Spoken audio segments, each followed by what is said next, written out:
Hello, ladies and gentlemen. This is Eddie Marcus again, and I got a thought question for you. What is one to do who find themselves on a mission for God and their significant other is one of the biggest hurdles in that path? You can expect it from everybody else, but your significant other is right there blocking your way, thinking that they're trying to do you a favor. I believe there have been two stories in the Bible that I can refer to right now that I'm sure you're familiar with. Maybe three, but I'll start with these.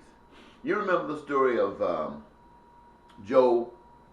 They say Job was a good man. Job was pleasing to God, and God favored Job. And all while Job was doing what he was doing,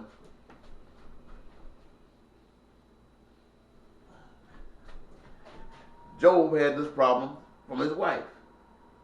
And you guys know what bickering is, don't you? You know what it is about hassling people, right? So you can imagine what Job was going through. But Job went through it. That is a sign of someone who's trying to do God's will and in opposition to it. Think about Lot. You think about the story that goes Sodom and Gomorrah, and Lot has been given information, secret information, private information to get out of Dodge, to get out of Sodom. And as he and his associates were leaving, he told his wife, don't look back. Just keep going forward. Now, looking back could mean looking back. But looking back can also mean be associated with people who are trying to make changes in their lives. But they find themselves always wanting to go back to it. Whether it's dealing in illicit activities that you're trying to go away from, maybe 12 steps or more steps, and you find yourself, what they say, falling off the wagon, or you just can't turn it loose, or a lifestyle that you just are so familiar with and praise so much till you don't want to let go. You've heard about things like that. Looking back can mean that. But anyway, he ended up looking back, but Lot kept going. See, Lot didn't look back.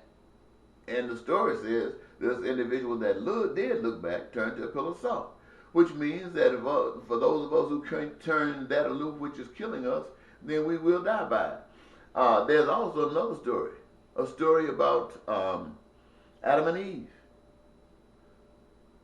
Eve.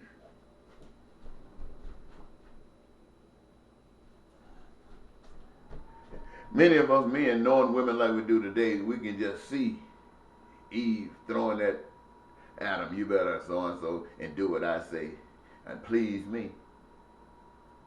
Well,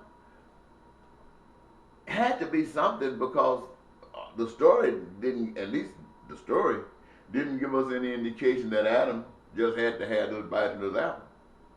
It was brought to him. And he was weak, like most of us are when our spouses, man or woman, get on our backs about this. Then we turn and give in and go and do it their way. Well, that happens with our spouses, that happens with our families, that happens with our social relationships out in the world, it happens on our jobs, it happens as a nation of people with one another over in government to a nation. We just give in, even though we know it's wrong.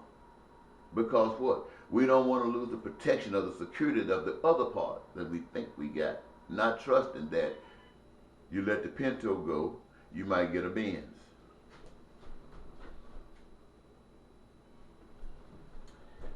It can be rough sometimes. But the whole point of it is this. If you are trying to accomplish something and it means so much to you, whether you think God is getting you to do it or you just want to do it, and there's somebody there that you had expected support from, but not only do you not receive the support, you are hassled. You are constantly beat down, pulled down by the negativity against what you're doing. Are you supposed to be together? That's the question. Are you supposed to be together? The answer to that question is this. If what you're trying to do is that important to you, then you're not supposed to be together. Somebody say, well, what God has joined together? Obviously, God didn't join. God joined your arm and your upper arm, and He put an elbow or something in there between it to make sure that that arm and that bicep, I don't know what it's called, I'm not into that, but He made sure that it worked good together. So if God put a man and a woman